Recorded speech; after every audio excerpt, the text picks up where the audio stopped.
Hi అండి. ఈరోజు మనం కరపెండలం దుంప అలాగే కరపెండలం దుంపతో పాటు కారం చట్నీ కూడా ఎలా చేయాలో అనేది చూసేద్దాము. Welcome to Babi's kitchen. ముందుగా కరపెండలం దుంపది స్కిన్ మనం పీల్ చేసేయాలి. దానికోసం ముక్కల కింద కట్ చేసుకొని నేను వీడియోలో చూపించే ప్రకారంగా స్కిన్ అయితే అంటే కరపెండలం దుంప తొక్క అయితే తీసేయాలి. తీసేసిన తర్వాత ఇలా ముక్కల కింద కట్ చేసుకోవాలి. నేను ఇలా 4 ముక్కల కింద కట్ చేసేసుకున్నాను. తర్వాత శుభ్రంగా వాష్ చేసుకోవాలి. ఇప్పుడు వాష్ చేసిన ఈ కరపెండలం దుంపల్ని మనం ఉడకబెట్టుకోవడానికి కావాల్సినంత నీళ్ళు, రుచికి సరిపడినంత సాల్ట్ వేసుకొని ఉడకబెట్టుకోవాలి. చూడండి, దుంప అయితే ఉడికిపోయింది. ఇప్పుడు మనం ఈ వాటర్నే వార్చుకోవాలి. అన్నం ఎలా వార్చుకుంటామో మనం సేమ్ అదే ప్రాసెస్లోనే వార్చుకోవాలి. అప్పుడే వాటర్ అన్నీ పోయి మనకి కరెక్ట్గా దొరుకుతుందనమాట.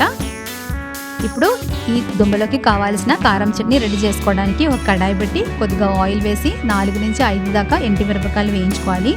మీరు ఎండుమిరపకాయలు కౌంట్ పెంచుకోవచ్చు మీరు తినే కారాన్ని బట్టి. ఇప్పుడు ఇది వేగిపోయింది కదండి, ఇది పక్కన పెట్టేసుకుందాము.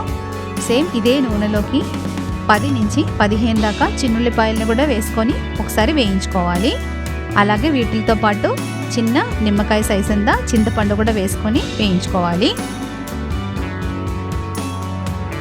ఇప్పుడు ఇవన్నీ వేగిపోయిన తర్వాత చల్లారనివ్వాలండి. ఇప్పుడు ఇది మనం మిక్సీ పట్టుకుందాము. మనం వేయించి పెట్టుకున్న ఉల్లిపాయలు, ఎండుమిరపకాయలు, వీటితో పాటు కావాల్సినంత ఉప్పు, కొంచెం నూనె కూడా వేసుకొని పల్స్లు ఇస్తూ గ్రైండ్ చేసుకోవాలి. వాటర్ అస్సలు యాడ్ చేయకూడదు. చూడండి, ఇలా ఉంటుంది. పల్స్ చేస్తూనే రుబ్బుకోవాలి. ఇప్పుడు ఇది ఒక చిన్న బౌల్లోకి తీసుకుందాము. కొద్దిగా మనం కారం టేస్ట్ అన్నీ అడ్జస్ట్ చేసుకోవడం కోసమని కొంచెం నూనె, మీరు నువ్వుల నూనె అయినా యాడ్ చేసుకోవచ్చు. మన కారం చట్నీ కరపెండలం దుంప రెడీ అయిపోయింది. నచ్చితే మీరు కూడా ట్రై చేసి చూడండి. ఈ కరపెండలం దుంప నాన్ వెజ్ కర్రీస్తో కూడా బాగుంటుందండి. నాన్ వెజ్ తినని వారి కోసమని నేను ఈ చట్నీ చూపించాను. సో మీరు కూడా నచ్చితే ట్రై చేసి చూడండి. తర్వాత మీకు ఎలా కుదిరిందో అనేది కామెంట్ బాక్స్లో తెలియచేయండి. Thank you so much for watching.